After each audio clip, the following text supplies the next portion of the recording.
Greetings, dear ones. I'm Kryon of Magnetic Service. And the message to follow is exactly what my partner thought it would be. There is a protocol that I work with, if you can even call me and I. And that protocol is with my partner, where he gets the opportunity to enhance a message that he hears for the first time in one place. And he would be hesitant to ever repeat a channeling. Hesitant if he heard it coming again in the way that it had been given before, because in his mind it always has to be original. And so in order to enhance the instructions for him, we stop the recorder the first time around. And now we give the message again, and those who have heard the message that are hearing this one will recognize it. The structure is the same. The verbiage, very similar. Dear human beings, you want to singularize everything that is. You have a tendency to take that which you are in your dimensionality and place it upon God. And it's not surprising, and there's no judgment. It's all you have, and your reality is your reality. And therefore, you place upon God that which you know, not that which you don't know. But now it is up to me to give this explanation to you again about the human soul, which is not really human at all. Let me state this, that the creative source of the universe always was and always will be. That which you call the creative source, which you have labeled God, or which you have labeled Spirit, is what we are talking about now. And you might say that it is comprised of pieces of all that is. And you'd be right. And even before this universe existed, it was there. It is responsible for all that exists anywhere, including the universes that existed that are before yours and coexistent with yours now, that you know nothing about. This is the creative source. And that particular source that you call God has a soup of energy that is what you would best call a quantum soup. It is beyond your physics. It is beyond quantum physics. It is in a realm all by itself, which is God. It is spectacular and beautiful. And you were there. You were there because you, the very core of you, is part of God. I want you to really get this straight. Can you imagine being here? Literally and able to see any part of your beautiful universe, the very creation itself, to exist in front of a supernova and watch it work and explode, and the light that existed from it, all knowing it was part of natural physics, part of the creating process, the cycles of energy. There would be no harm come to you. You would be able to see and hear everything that is seeable or hearable in any dimension that exists. Your senses would be so grand and so great, you would know of things in great distances, as though they were happening all at once around you, and you would be able to separate anything, no matter where it was, and even hold an image of it. The creative source is that way. Everything that you can imagine, which is God, is bigger than you can imagine. And you were there. We only have the word you. And I'm not talking about the human you. And you know that. You are part of me. I am part of you. This is the hardest thing we will ever teach. We'll continue to teach it. The linear mind doesn't understand it. And that is also on purpose. If you could see who you were, you wouldn't stick around being who you are. It's hidden from you. Some of the teaching in the New Energy is an expansive consciousness where you are seeing more of who you are. And in that expansive consciousness, it's not just about discovery of a new biology or new inventions. It's a realization of the who when it comes to that which is in you. Imbued in every piece, every molecule of DNA, imbued in there is the Creator. It's in a way you cannot itemize, and you cannot count it. And neither can you count souls on the planet, because they're not singular. The soup, which is God, becomes your soul. And this is the hard part. And before I'm done today, if you think this is confusing, just wait. Because what I have to reveal is not something that you can cognize easily. And it's not something that you are really ready to understand fully. But I want to tell you, even in your confusion, I want you to see the grandness of what is here. The grand thing is that you are part of the creative source. When the restraints of humanism are lifted from you, dear human being, you are God. And you are not a part of God. You are God. Because the soup of God does not compartmentalize itself and slip into human bodies with names and personalities. And that is what I want to tell you.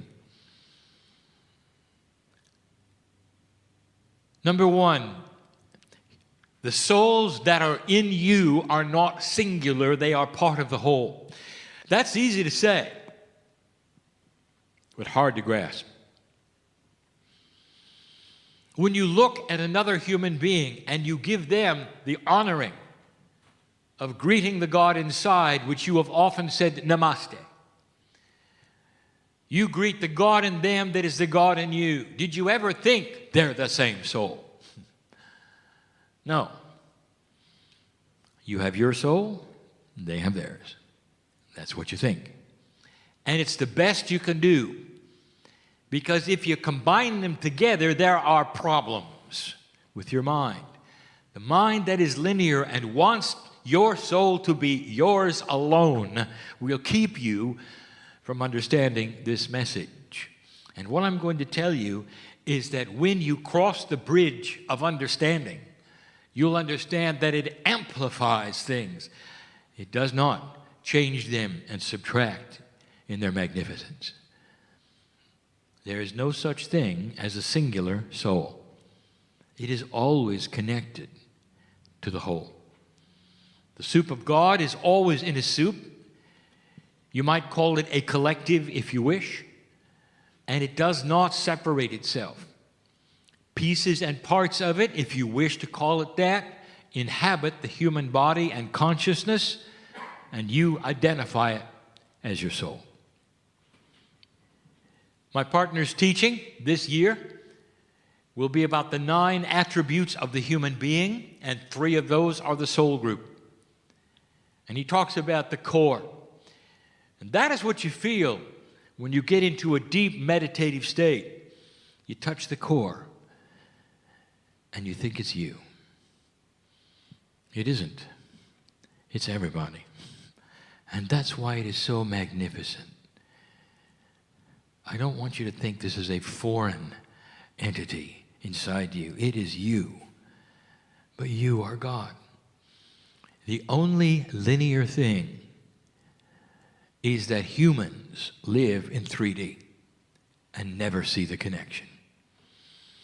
And here's what it means.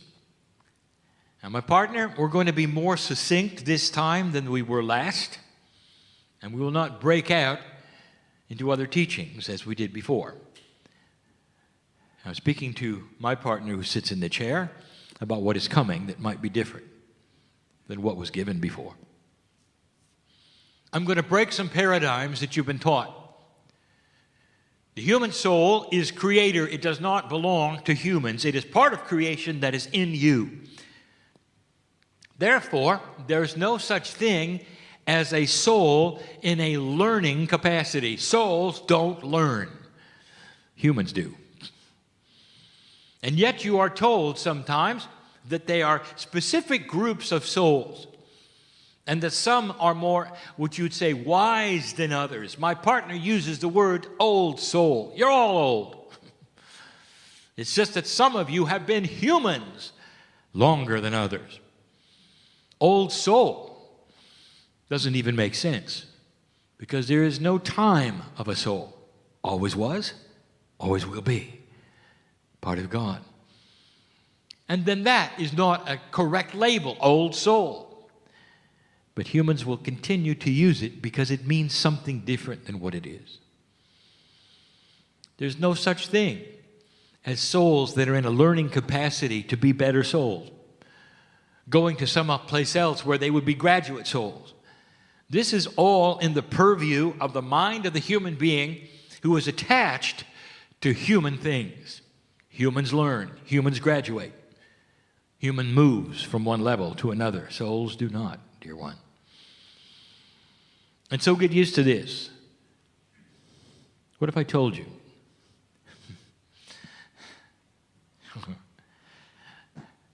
Your soul is identical in its magnificence to every soul on this planet. What's the worst human being you could think of? In history, alive now, worst one has the same soul you do. And what should that tell you about free choice? It tells you that this specific, magnificent piece of God is available at full strength, really, to any human by free choice who wishes to look there. We gave you a channel once before that said what the rules were of spirit was that we cannot intervene with free choice. We can watch you make the mistakes. We can watch you turn your back upon what is inside you that's magnificent. We can watch you develop evil. And we can't do anything. It has to be you. It has to be that which is human that makes the choice. Those who have been humans longer on this planet make better choices because they are aware of the God inside at some level.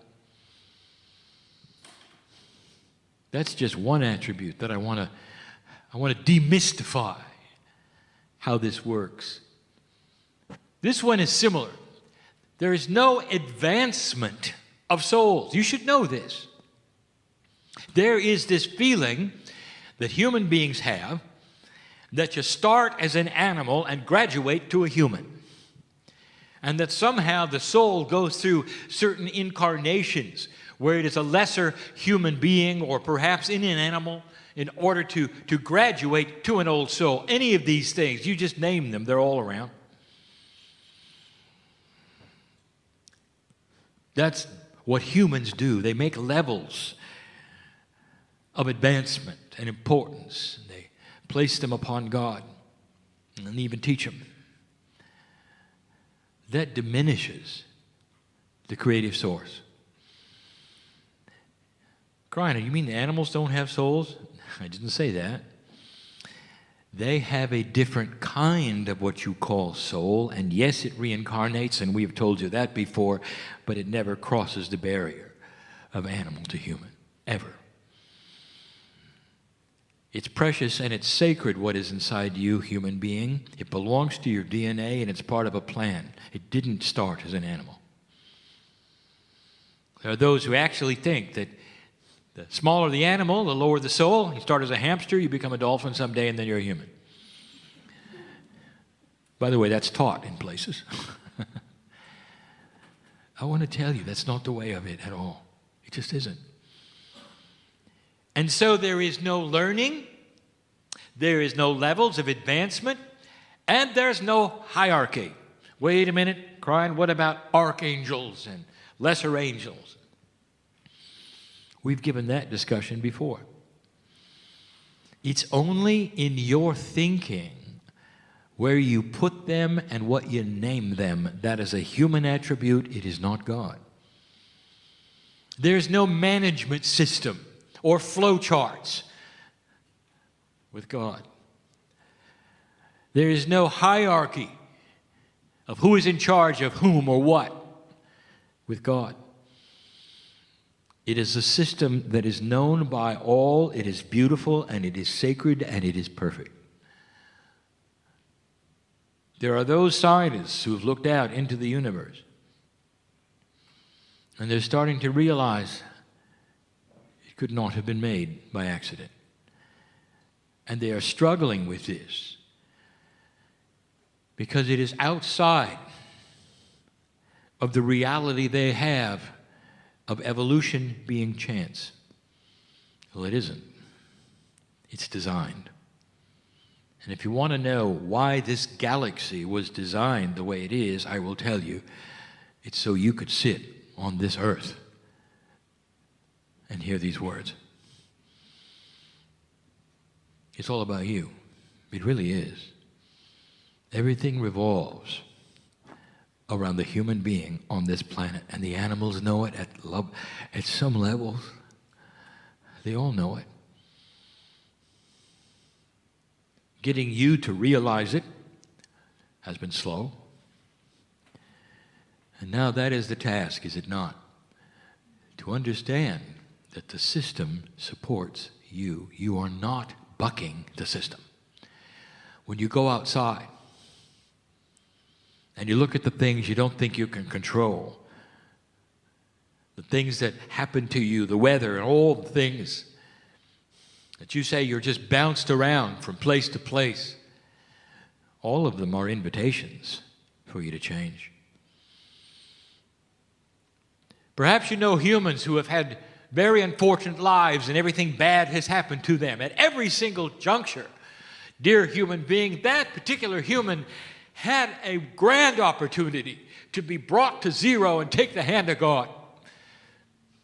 And instead of turning their backs, to actually enhance their lives and understand. And they either did or they didn't. And this is the free choice. To some of you, you look at life and say, well, it doesn't make sense to me because it seems cruel, or this or that has happened to them or me. Not understanding, these have all been synchronistic turning point possibilities and potentials. And some will wallow in the grief of them, and some will take the hand of God and move forward. That are decision points we give humanity over and over, and it's not always through grief. Sometimes it's through joy and celebration. Depends upon who you are, where you've been. Old soul, you see, even I will use the word. Your soul is forever. It's unchangeable. It's perfect. It's beautiful. What do you call it? Your higher self. That's a good one. That is the self that vibrates higher than you do. The part of God. But you still want it to have your name, don't you? Did you know that the soul has no personality? There's no attributes of humanism at all in the soul. Oh, if I could really give you the picture.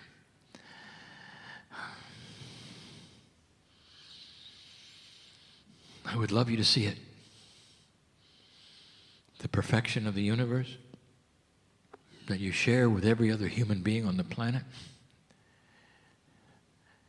Do you know what increased human consciousness really is? It's building the bridge to connectivity. when you start to understand that really you're all the same. My partner has spoken about the evolution of religion on the planet Earth. And the thing that to expect, that we have asked you again to look for, is how religion, organized religion, will shift. The question has arisen, will it survive? And the answer is yes. We have told you before, it doesn't matter how humans find God. It really doesn't matter. And there will be levels of human knowledge because of the levels of human understanding about who God is.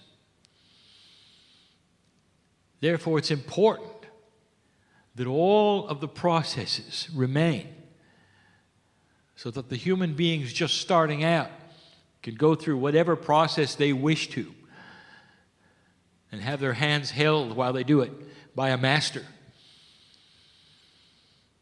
So what about organized religion, and how is it going to change? It's going to start seeing connectivity, and this is what we teach. There's going to be an understanding and a revelation, perhaps even a return to the original teachings that they will then look at, which honors all the other belief systems. When the religions of this planet join together and realize they are unique and they are okay to worship the way they wish to, and at the same time acknowledge the others' rights to worship the way they want to, you will see an expansion on this planet of spiritual work and knowledge and understanding and compassion. But as long as they separate into groups that say, we know how to worship the one God better than you know how to worship the one God, you're in trouble. And you knew that, didn't you? Religion is not going to diminish or go away. It's going to get bigger, especially when it is one that is what I will call compassionate to all the others. Isn't it interesting, on your planet, there is a full realization of a monotheistic God, one God. And most of the earth believe even in the afterlife. And yet, you segment yourself into thousands of pieces deciding who's right to worship the one God. That is what will change. It's about connectivity. And what I'm about to give you will challenge your perception of connectivity. We bring up the subject next, and finally, about soul sharing. You're not going to like this, dear ones, because it breaks the paradigm of your traditional thought. We'll start easy. We'll start simple, and then we'll get hard. Soul sharing. Have you heard of a walk-in? All right, let's talk about what it is. What you think it is, what you're taught it is, the problems of logic and singularity that exist. Here is what you're often told. A human being will pass and come back.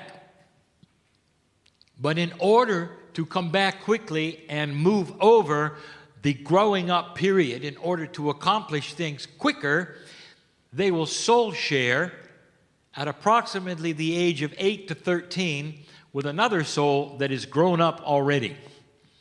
That's the walk-in. And so now you have two souls, supposedly, in one body. Follow me so far? So now the walk-in has an attribute that you have to ask about, and many have. All right, what happens to the first soul? Does it take a subservient position? If the name is Sally and the second soul comes in, and that was Henry, it's confusing. What does Henry think about it, being in another gender with Sally? Can they exist together? Does one take a back seat? Does one go forward? Does one simply give up and go back? What is the process of this? And human beings that are esoteric wring their hands and have discussions and say, how can this be? And what do we make of it? And we sit by and we look at it and we go, what are you talking about? You have a 3D argument going on, and all of the machinations of your logic puzzles have been created by you. Because Henry and Sally are just fine with it all. You see, what you don't know and what you haven't figured out, there aren't two souls in that body. There's just one called God. The Henry and the Sally, that's what you made of it. One soul joining another and soul sharing is like God with God. It's you with you. You just got bigger. There will be arguments. Well, what attributes of the Akash belong to Sally? And what attributes of the Akash belong to Henry? What if I told you they combined them? What if I told you things just got bigger with the walk-in? Would that be all right? What if I told you the whole purpose of the walk-in is combined Akash? So that the experiences of many lifetimes, apart from what you think is singular in your past lives, can combine into another human being as one. Now that's confusing. You see, it's bigger than you think. There are no puzzles to figure out with the majesty of God. A walk-in, it's very common, especially with an old soul passing and coming back quickly into one who has already grown. It is a system of benevolence, of understanding, a fast-tracking system that allows things to happen better than they would have otherwise and taking less time. And by the way, it's often in a family. Now, this is going to get worse if you're confused already. The next subject, soulmates. It's not what you think. One person meets another person, and they have a connection. And it doesn't matter. It's outside of romance, although that's there too, to really confuse things. It may be a past life as a brother, sister, mother, dad, but they know the person. They think like the person. They can have conversations and looking at each other's eyes and just being amazed.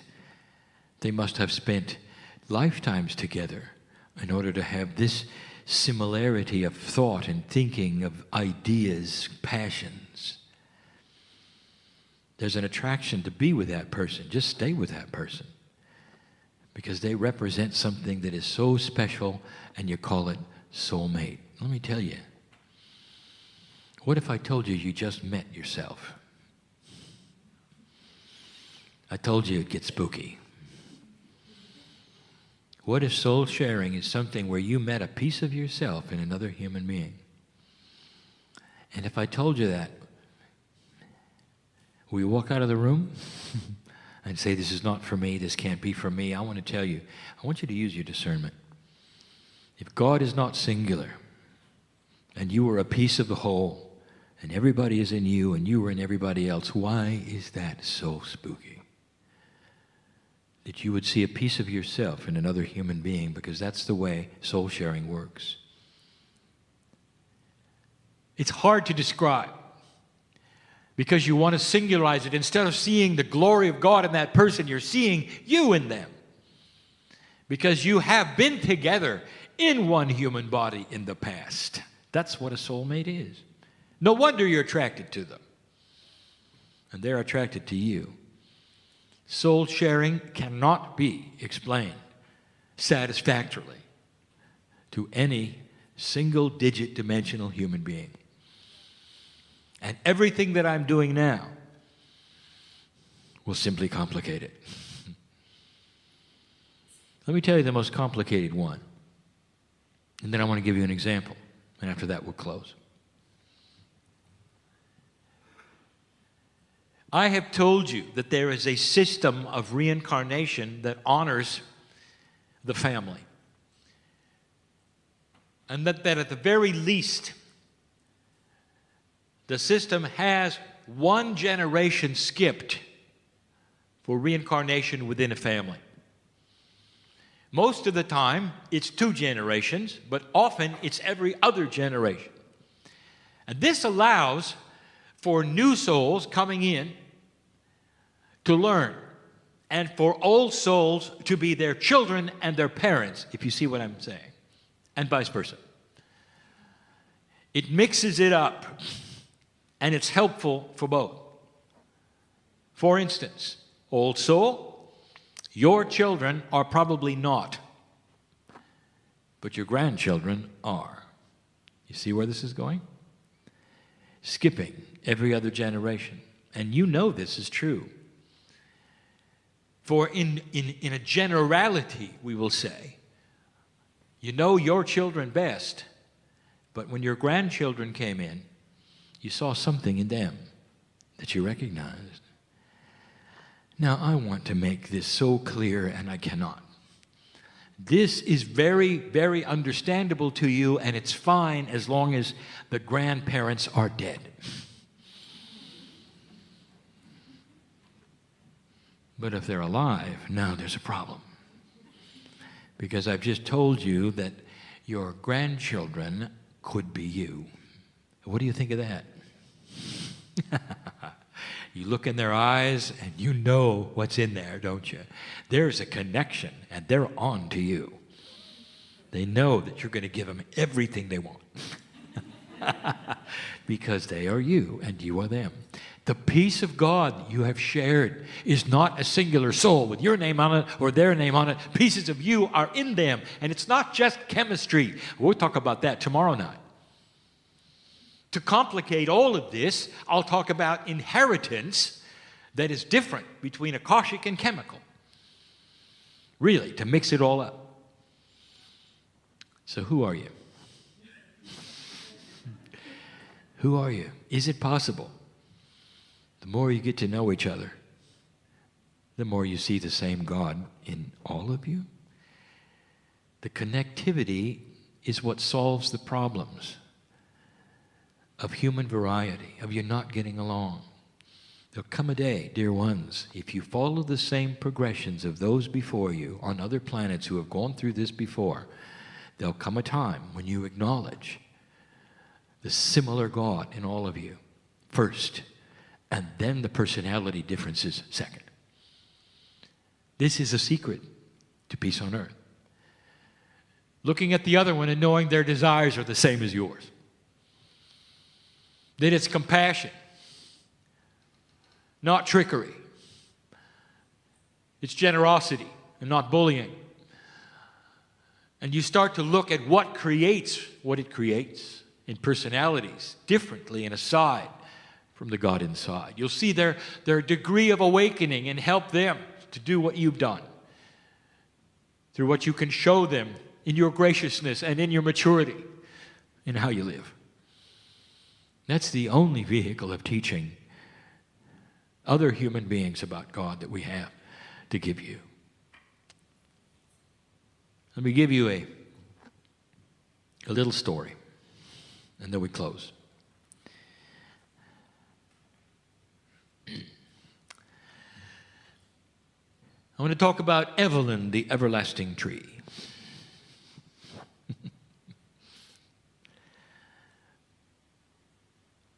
You know, parables don't make a lot of sense. Because they are allegories, you have to forgive some of the 3D parts. And so Evelyn doesn't really exist in nature in the same way. But it's a story. And it's close enough to what nature does so that you will understand. Evelyn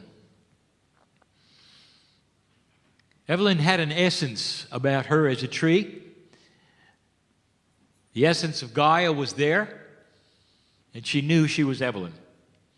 She had the consciousness of a grand plant that she was. Her purpose, her sole purpose, was to grow as much as she could and to give oxygen to the planet for humanity. Evelyn put down roots, as trees do as they grow. And she could feel her roots go down. And they would then absorb those things which she needed for her growth. The resources of the dirt of the earth were in her roots. And she grew taller. As she grew taller, her roots then spread out more in order to anchor the size that she was and the majesty she represented in her forest.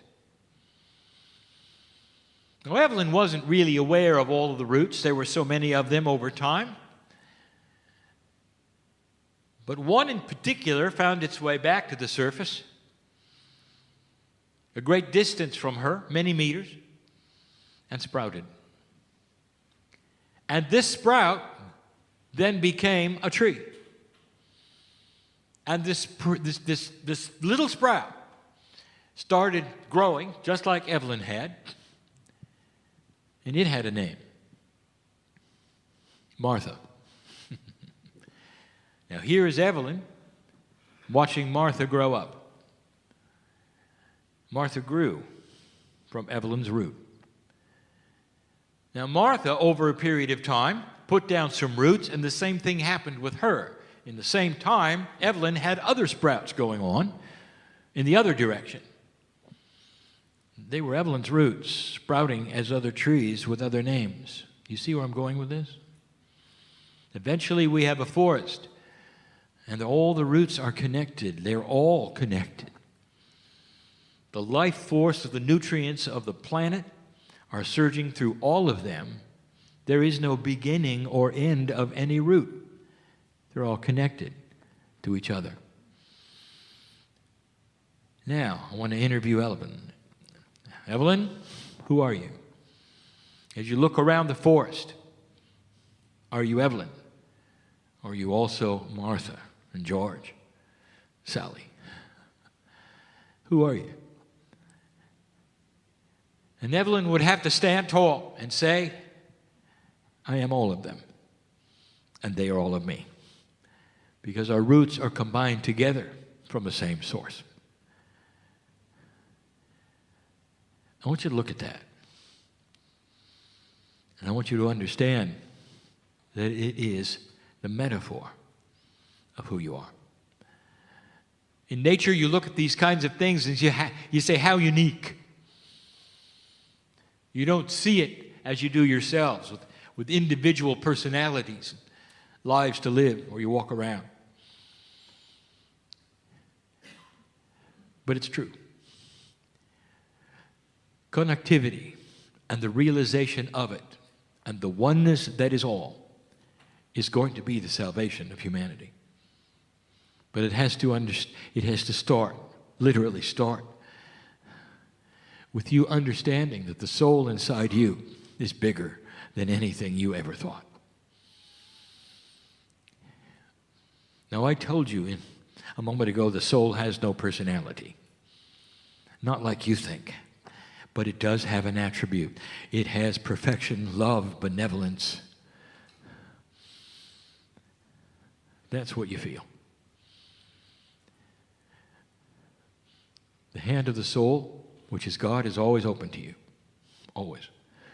From the moment you're born, the invitation is to discover who you are, to take that hand and move into a position where you can change the planet. And old soul, you've lived long enough to come to this point and hear this message. Well, you know I'm right. Because this is the time to take that hand.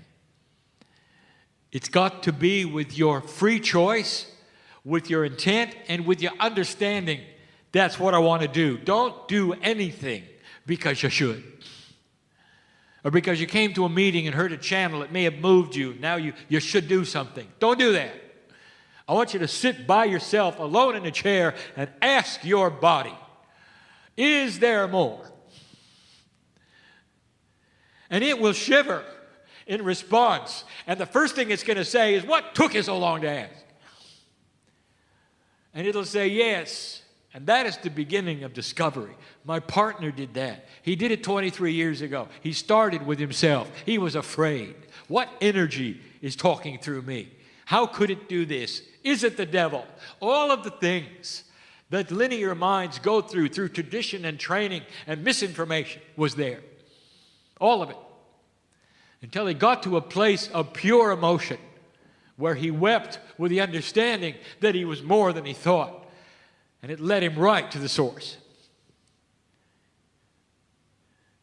That's the invitation, dear one, of every single human being on the planet.